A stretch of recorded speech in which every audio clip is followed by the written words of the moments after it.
നിയതികൃതനിയമരഹിതാം ഹ്ലാദൈകമയീം അനന്യപരതന്ത്രാം നവരസരുചിരാം നിർമ്മിതിമാദധതി ഭാരതീ കവേർജയതി.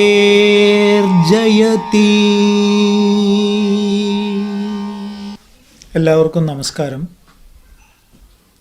ശ്രീ ശങ്കരാചാര്യ സംസ്കൃത സർവകലാശാല കൊയിലാണ്ടി പ്രാദേശിക കേന്ദ്രം മലയാള വിഭാഗം സംഘടിപ്പിക്കുന്ന വെബിനാർ 2020 എന്ന പരിപാടി ജൂൺ മാസം 25 മുതൽ 29 വരെയുള്ള തീയതികളിൽ നടന്നു വരികയാണ്. ആദരണീയനായ ഡോക്ടർ സി രാജേന്ദ്രനാണ് ഈ പരിപാടിയുടെ ഉദ്ഘാടന കർമ്മം നിർവഹിച്ചത്. ക്ലാസ് മുറികളിൽ സാധാരണയായി നടന്നു വരുന്ന ബോധന രീതിക്ക് കോവിഡിൻ്റെ പശ്ചാത്തലത്തിൽ ഒരു പരീക്ഷണം എന്ന നിലയ്ക്ക് ഈ വെബിനാർ പ്രയോജനപ്പെടുമെന്ന് പ്രതീക്ഷിക്കുന്നു. ദീർഘകാലത്തെ അധ്യാപന അനുഭവത്തിൽ നിന്ന് നാം അവതരിപ്പിക്കുന്ന വിഷയവുമായി വിദ്യാർത്ഥികളോട് പലതരത്തിലുള്ള സംവാദങ്ങൾ രൂപപ്പെടുന്നുണ്ട്. അതിലൂടെ നാം അവതരിപ്പിക്കുന്ന വിഷയങ്ങൾക്ക് നൈസർഗികമായ ഒരു പശ്ചാത്തലം രൂപപ്പെടാറുണ്ട്. എന്നാൽ വെബിനാർ പോലുള്ള ഇത്തരം പരിപാടികളിൽ നമുക്കൊരു കൃത്രിമത്വം അനുഭവപ്പെടാൻ സാധ്യതയുണ്ട്. കാരണം ഒന്ന്, വളരെ ചെറിയ സമയം കൊണ്ട്, ചുരുങ്ങിയ സമയം കൊണ്ട് കാര്യങ്ങൾ അവതരിപ്പിക്കേണ്ടി വരുന്നു എന്നത്. രണ്ടാമത്, നാം അവതരിപ്പിക്കുന്ന വിഷയങ്ങൾ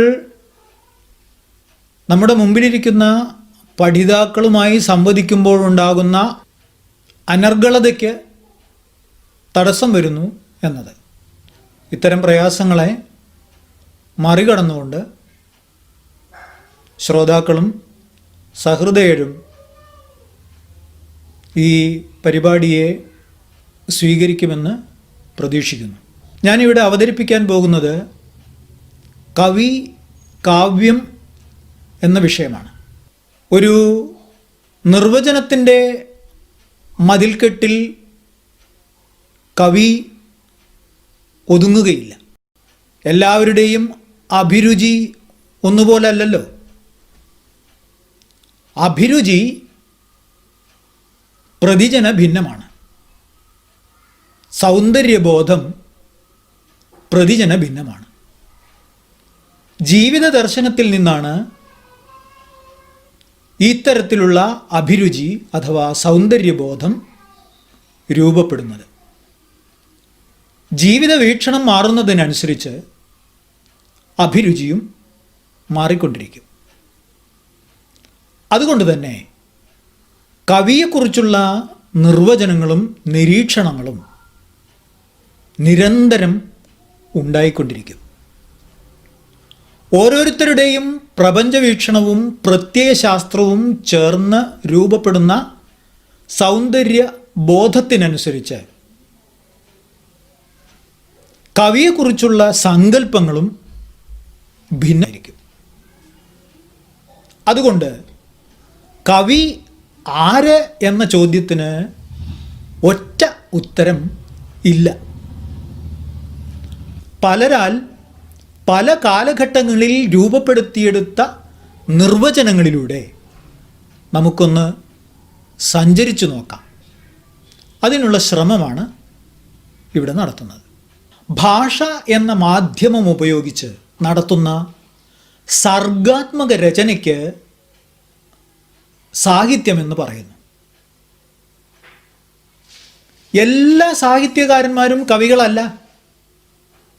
സാഹിത്യത്തിന് തരതമ ഭേദങ്ങളുണ്ടല്ലോ.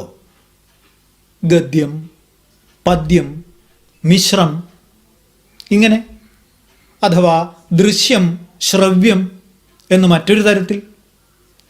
ഇക്കൂട്ടത്തിൽ പദ്യസാഹിത്യകാരൻ മാത്രമാണ് ഇന്ന് കവി എന്ന പേരിൽ അറിയപ്പെടുന്നത്. അപ്പോൾ വൃത്താത്മക സാഹിത്യം രചിക്കുന്നവനെ ഇന്ന് കവിയാകുന്നുള്ളൂ. സംസ്കൃത സാഹിത്യശാസ്ത്രം അനുസന്ധാനം ചെയ്തു വരുന്ന ഒരാൾ എന്ന നിലയിൽ ഞാൻ പരിചയിച്ചിട്ടുള്ള കാവ്യശാസ്ത്രങ്ങളിൽ ഇത്തരം ഒരു സങ്കുചിതാർത്ഥം കവി എന്ന വാക്കിനില്ല എന്ന് തന്നെ പറയാം. രൂപമാതൃക ഏതായാലും സാഹിത്യം രചിക്കുന്ന ആളെയാണ് ഇവിടെ കവി എന്ന് വിളിക്കുന്നത്. നോക്കൂ, ഭാസന്റെ രചനകൾ മുഴുവൻ രൂപകങ്ങളല്ലേ? എന്നാൽ ഭാസൻ മഹാകവിയാണ്.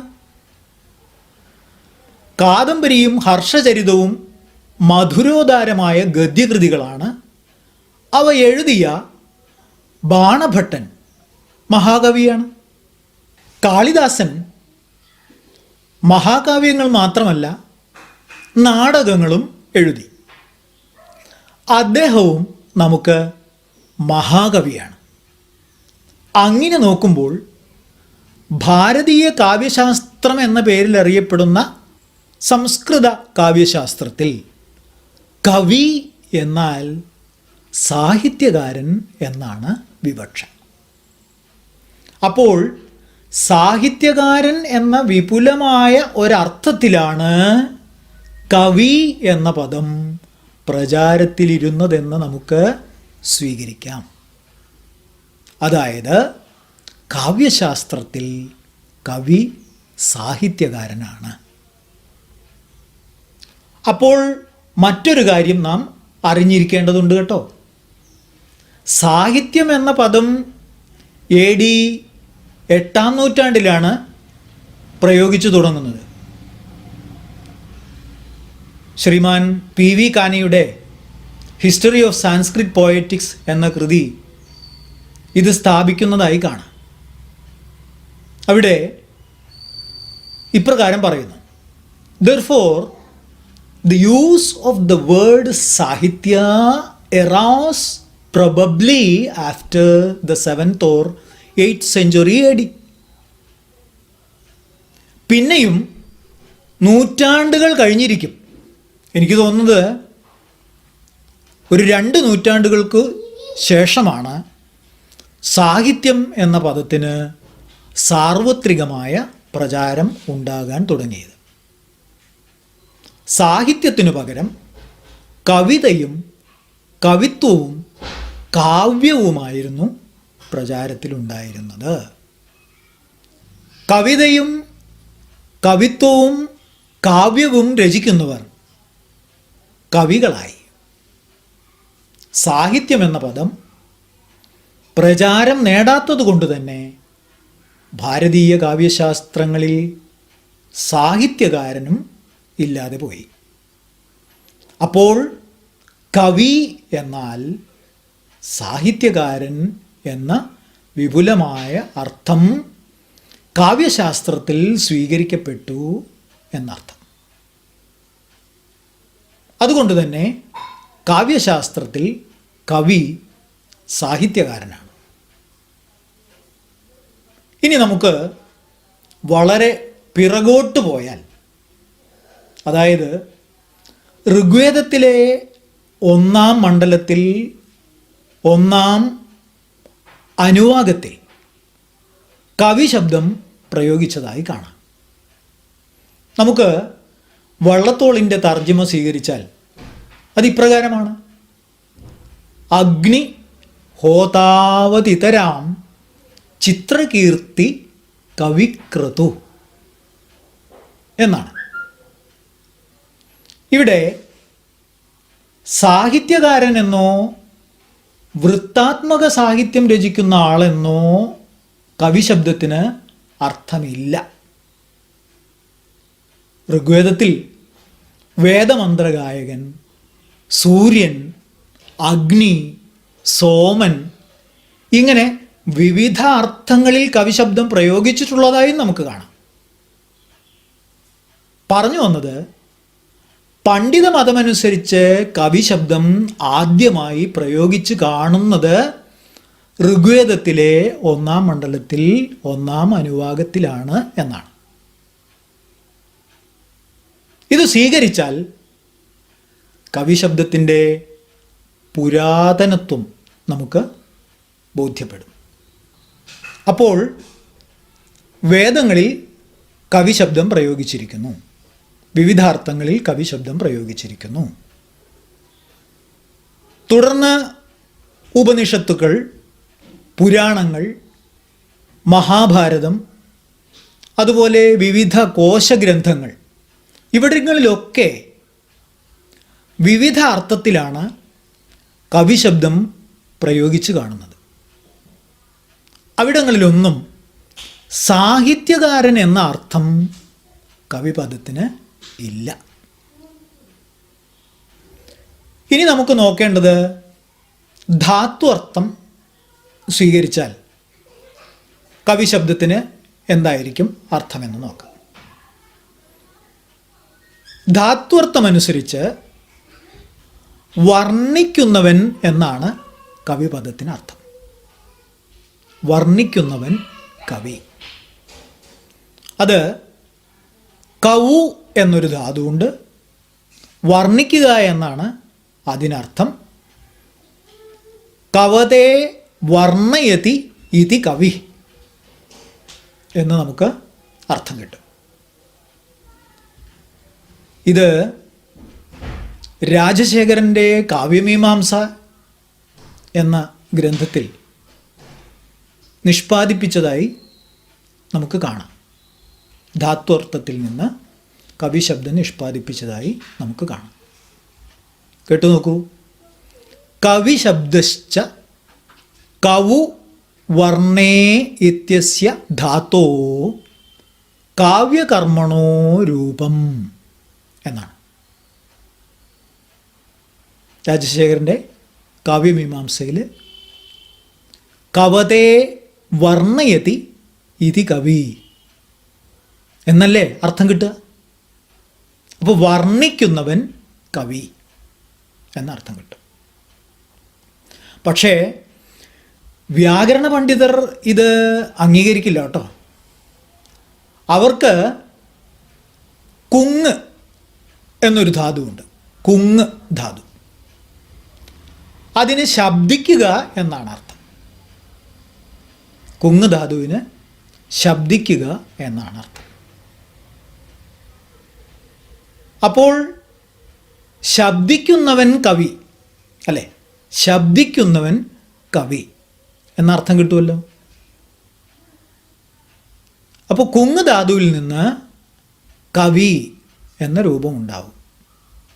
അതായത് കൗതി ശബ്ദയതി ഇതി കവി.